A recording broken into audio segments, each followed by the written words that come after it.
Salam damai sejahtera buat kita semua di mana saja berada pada pagi hari ini yang sudah dibanguni Tuhan dengan sehat walafiat. Jadi ini semua Bapak Saudaraku yang saya kasih di dalam nama Tuhan Yesus. Tuhan sangat mengasihi kita sehingga di pada pagi hari ini kita masih bisa tatap muka untuk merenungkan firman kebenaran.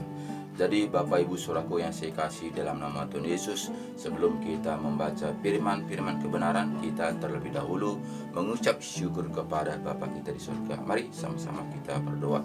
Ya Bapa kami yang baik di dalam kerajaan surga, kami mengucap syukur kepada Engkau ya Bapa, di mana Tuhan di pada pagi hari ini Engkau telah membimbing, menopang, menyertai, melindungi kami pagi, siang, sore, bahkan di malam hari tadi kami tidurnya, dan di pada pagi ini Engkau telah banguni kami dengan sehat walafiat. Itu semua kami rasakan oleh tuntunan penyertaan perlindungan-Mu. Kami hanya bisa mengucap syukur atas semua kebaikan-Mu Tuhan, sehingga kami pada pagi hari ini ada seperti saat ini. Terima kasih Bapak, terima kasih, syukur Bapak Engkau begitu baik. Baik juga Bapak di pada pagi hari ini kami juga Bapak akan membaca sebagian firman-Mu. Engkau berkata-kata dalam hati kami, Engkau membukakan rahasia kepada firman-Mu, sehingga betul-betul Bapak kami bisa mengerti, menjalankan seturut dengan kehendak-Mu, sehingga betul-betul Bapak kami bisa mendapatkan kehidupan yang kekal yang Kau telah janjikan kepada kami. Terima kasih Tuhan Yesus, karena kami mengaku banyak kekurangan kelemahan kami, baik dalam pemikiran kami, tingkah laku kami, tapi kami percaya Engkau tetap mengulurkan tangan-Mu, membimbing kami, memberikan kami kekuatan, memberikan kami kesehatan, memberikan kami pengertian, sehingga betul-betul Tuhan kami tetap taat dan setia untuk melakukan kebenaran firman-Mu. Terima kasih Bapak, terima kasih, syukur Bapak Engkau begitu baik. Kami percaya Engkau memberkati renungan pagi kami ini dari awal pertengahan berjalan dengan baik oleh tuntunan penyertaan firman-Mu.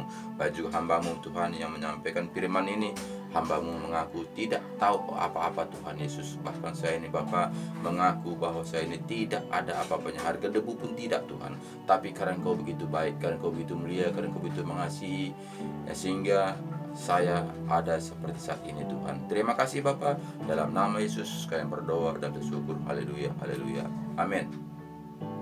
Salam Bapak Ibu Saudaraku yang saya kasih di dalam nama Tuhan Yesus. Di pada pagi hari ini kita masih bisa tatap muka untuk merenungkan kebenaran firman Tuhan. Jadi itu semua Bapak Saudaraku bukanlah karena kekuatan saya, bukanlah karena kehebatan kita sehingga di pada pagi hari ini kita masih bisa tatap muka. Tapi itu semuanya karena Tuhan sangat mengasihi kita, sangat peduli kepada kita, sehingga Tuhan masih memberi kesempatan buat merenungkan kepada firman Tuhan. Apabila selama ini kita masih remeh akan firman Tuhan, apabila selama ini kita sepele akan firman Tuhan, apabila selama ini kita menganggap kita sudah ternyata jika kita kembali kepada firman kebenaran, sehingga situ kita akan disingkapkan rahasia-rahasia kebenaran Tuhan, sehingga kita betul-betul membenahi diri kita jika kita belum berjalan seturut dengan kehendak Tuhan. Jadi ini semua Saudaraku adalah rencana Tuhan, sehingga di pada pagi hari ini kita bisa tetap muka untuk saling mengingatkan satu lain, saling mendoakan satu lain, saling peduli satu lain, sehingga kita bisa bersama-sama bergandengan tangan untuk memuji, memuliakan nama Tuhan, untuk mendapatkan kehidupan yang kekal itu, di mana Tuhan mengatakan kepada kita adalah anak, dan kita adalah ahli waris, dan kita adalah generasi penerus, di mana pekerjaan-pekerjaan Tuhan Yesus yang belum siap kita akan mengerjakannya, karena kita dipercayakan adalah generasi waris. Jadi Bapak Ibu Saudaraku yang saya kasih di dalam nama Tuhan Yesus, mari buka Alkitab kita. Kita akan buka Alkitab Kisah 1 Petrus 2 Petrus 1 mulai ayat 3. 2 Petrus 1 dimulai ayat 3. Judulnya panggilan dan pilihan Allah. Jadi Bapak Saudaraku, panggilan dan pilihan Allah. Jadi Bapak Saudaraku bukan asal Kristen, bukan asal ke gereja, bukan asal percaya, bukan asal beriman. Tapi jika tidak ada panggilan, walaupun kita mungkin tiap hari ke gereja, kita tidak akan mendapatkan kehidupan yang kekal itu, karena tidak Tuhan pilih. Jadi jika kita Tuhan pilih, bersyukurlah di mana Tuhan memilih kita, sehingga kita bisa paham akan jalan-jalannya Tuhan. Jadi bukanlah semua orang Kristen itu dipilih Tuhan, tapi ada sebagian hanya ikut-ikutan saja, ada sebagian hanya mencari organisasi untuk supaya ada memperhatikan kehidupannya apabila ada pesta, apabila ada duka, supaya ada teman saya. Hanya banyak saat ini orang-orang Kristen mengalami seperti itu. Bukan dia mengalami mujizat, bukan dia mengalami perubahan, bukan mengalami kehadirat Tuhan, tapi dia hanya Kristen dari awal. Mungkin dia Kristen keturunan, mungkin dia Kristen ikut-ikutan. Jadi banyak. Jadi kekristenan itu bukanlah jaminan untuk mendapatkan kehidupan yang kekal, tapi yang taat dan setia yang bisa mendapatkan kehidupan yang kekal. Jadi itu Bapak Saudaraku, di pada pagi hari ini saya menyampaikan, mengingatkan kita supaya kita itu kembali kepada firman kebenaran. Tidak ada pilihan lain. Jika kita mengatakan kita orang Kristen, kita adalah pengikut Kristus. Jika kita mengatakan kita itulah pengikut Kristus, harus kita taat dan setia melakukan firman kebenaran. Jadi itu satu jalur, satu arus. Jadi tidak ada pilihan lain. Jadi Bapak Saudaraku, di sini kita melihat ayat 3 mengatakan, karena kuasa ilahinya telah menganugerahkan kepada kita segala sesuatu yang berguna untuk hidup yang saleh oleh pengenalan kita akan Dia yang telah memanggil kita oleh kuasanya yang mulia dan ajaib. Jadi Bapak Saudaraku, jika kita tidak dipanggil, tentu kita ikut-ikutan. Jika kita tidak dipanggil, tentu kita Kristen organisasi. Jadi itu semuanya Saudaraku. Jika kita Kristen ikut-ikutan, tentu tidak ada perubahan. Dia hanya ikut saja. Dia hanya enjoy karena ikut Kristen KTP. Jadi Bapak Saudaraku, jika kita itu katakan Kristen itu harus perubahan. Bagaimana pada perubahan? Tentu Tuhan memilih. Kalau Tuhan memilih, nggak akan bisa berubah. Kenapa? Karena jika kita yang memilih Tuhan, itu tidak bisa kita memilih Tuhan. Tuhanlah yang memilih kita. Jadi kita lihat bangsa Israel kita melihat bagaimana di perjalanan di tanah Mesir menuju tanah Kanaan. Jadi jika tidak Tuhan yang memilih, nggak bisa. Makanya banyak kita melihat di perjanjian lama itu, mana di kerajaan Nuh, di pas juga di Tuari, pas di mana lagi Nuh, dan juga Abraham. Jadi di situ kita melihat bagaimana dulu manusia yang diciptaan Tuhan begitu luar biasa. Tapi semuanya itu kita melihat membelot. Hanya berapa orang saja yang taat dan setia.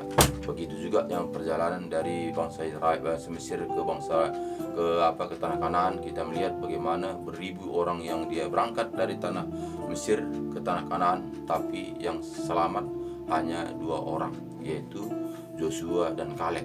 Selainnya itu adalah lahir di perjalanan, tapi yang berangkat dari tanah Mesir di semuanya mati di tengah jalan. Kenapa seperti itu Bapak Saudaraku? Karena itu tadi, dia tidak terpilih. Dia sungut-sungut terus. Sudah pun Tuhan memberikan makanan mana, tetap juga bersungut-sungut, tetap juga kurang. Bahkan juga Tuhan memberikan ikan puyuh, burung puyuh, tapi tetap juga bersungut-sungut. Jadi Bapak Saudaraku, jika kita melengket dalam Tuhan, kita bersyukur. Kita tidak akan mengeluh lagi. Karena apa? Karena kita sudah mendapatkan bagaimana hidup senangnya bersama Tuhan Yesus. Bagaimana kita senangnya berjalan dengan firman kebenaran ini. Jadi jika kita mau menanggalkan kedagingan kita, mau kita kembali kepada firman Tuhan, taat dan setia. Jadi di sini Bapak Saudaraku, ayat 4 mengatakan, dengan jalan itu Ia telah menganugerahkan kepada kita janji-janji yang berharga dan yang sangat besar, supaya olehnya kamu beroleh mengambil bagian dalam kodrat ilahi dan luput dari hawa nafsu duniawi yang membinasakan dunia. Jadi Bapak Saudaraku, kita melihat jika kita berubah dengan kodrat ilahi. Nah, jadi Bapak Saudaraku, tidak gampang. Tidak gampang itu mengubahkan diri kita dengan kemampuan kita. Jika kita mau pun, kalau dengan diri kita sendiri itu tidak akan bisa. Jika tidak dituntun Roh Kudus, kita tidak mampu untuk menanggalkan kedagingan kita. Tentu kita masih larut untuk mencari kesenangan kesana sini. Nah, jadi Bapak Saudaraku, di sini kita jelas tadi katakan kepada kita tadi ayat 4 ini, dengan jalan itu ia telah menganugerahkan kepada kita jalan janji-janji yang berharga dan yang sangat besar, supaya olehnya kamu beroleh mengambil bagian dalam kodrat ilahi dan luput dari hawa nafsu duniawi yang membinasakan dunia. Jadi kita melihat Bapak Saudaraku, rata-rata manusia mencari kesenangan. Tidaklah seberapa manusia untuk mencari sengsara. Bapak Ibu Saudaraku yang saya kasih di dalam nama Tuhan Yesus, jika tidak ada Roh Kudus masuk dalam hati kita ini, menuntun, menyertai, mengajari, membimbing kita tidak akan mampu melakukan seturut dengan kehendak Tuhan. Karena apa? Karena firman Tuhan mengatakan, jika engkau percaya padaku, engkau akan melakukan pekerjaan yang aku lakukan, bahkan lebih daripada itu, sebab aku pergi kepada Bapa. Bahkan Tuhan Yesus juga mengatakan, jika engkau mau mengikut aku, engkau harus memikul salib dan ikut aku. Nah, jadi tidaklah gampang, tidaklah santai, berat. Secara daging itu, jika kita mengikul salib, tentu berat. Jadi tidak berapa manusia mau menderita untuk memikul salib. Jadi makanya Bapak Saudaraku, manusia saat ini hampir juga seperti zaman-zaman yang lalu. Bahkan juga manusia makin membandel. Manusia akan cinta akan dirinya sendiri. Tidak lagi dia tahu siapa dia sebenarnya. Maka saat ini Bapak Saudaraku tidak mau menjadi pelaku firman. Kenapa Saudaraku? Karena jika kita menjadi pelaku firman Tuhan ini, harus menanggalkan kedagingan kita, harus menanggalkan hawa nafsu kita. Jadi jelas firman Tuhan mengatakan di sini tadi Bapak Saudaraku, jelas di sini tadi kita melihat ayat 4 ini tadi, B, supaya olehnya kamu beroleh mengambil bagian dalam kodrat ilahi dan luput dari hawa nafsu duniawi yang membinasakan dunia. Nah, jadi luput. Jadi jika dengan kekuatan kita tidak akan mampu untuk melawan hawa nafsu kita. Kita akan serakah, kita ingin akan dihormati, kita akan dipuji, kita akan mencari terus. Kita akan dihormati banyak orang. Jadi itulah kehendak manusia. Jadi manusia tidak mau direndahkan, manusia tidak mau disepelekan. Nah, tapi kita melihat kalau jika kita bersama Tuhan Yesus, kita melihat Tuhan Yesus adalah Bapa kita. Bagaimana dia penderitaannya dari lahir sampai dia meninggalkan dunia ini, dia tetap dalam penderitaan. Jadi dia Bapa kita, jadi kita tidaklah lebih daripada itu. Jadi tidaklah kita bisa mengelak daripada itu, karena kita adalah generasi penerusnya. Jadi harus kita sadar Bapak Saudaraku, supaya kita ini betul-betul mendapatkan kehidupan yang kekal itu. Jadi tidak gampang seperti manusia mengatakan, asal percaya saja kita akan selamat. Jadi ayat 5 mengatakan, justru karena itu kamu harus dengan sungguh-sungguh berusaha untuk menambahkan kepada imanmu kebajikan, dan kepada kebajikan pengetahuan, dan kepada pengetahuan diri, kepada penguasaan diri ketekunan, dan kepada ketekunan kesalehan. Jadi sini kita melihat Bapak Saudaraku, harus kita belajar dan kepada pengetahuan diri. penguasaan diri, kepada penguasaan diri, ketekunan, dan kepada ketekunan kesalehan. Jadi kita sini harus kita bertekun, berusaha untuk bertahan diri. Jadi tidaklah kita spontan seperti orang-orang dunia, refleks apa saja jumpa bisa dia lontarkan perkataan-perkataan yang tidak senonoh. Jadi ini semua saudaraku, kita Tuhan ajari supaya kita itu tetap setia untuk melakukan seturut dengan kehendaknya. Jadi semuanya ada perubahan. Tingkah laku kita, penglihatan kita, pembicaraan kita, semuanya ada perubahan. Tidaklah sama seperti orang-orang dunia. Jadi Bapak Saudaraku yang saya kasih dalam nama Tuhan Yesus, kita harus belajar berusaha untuk mengikuti seturut dengan kehendak Tuhan. Jika kita tidak belajar, tentu kita tidak akan mendapatkan janji-janji Tuhan itu. Jadi ayat 6 mengatakan, dan kepada pengetahuan diri, kepada penguasaan diri, ketekunan, dan kepada ketekunan kesalehan, dan kepada kesalehan kasih akan saudara-saudara, dan kepada kasih akan saudara-saudara, kasih akan semua orang.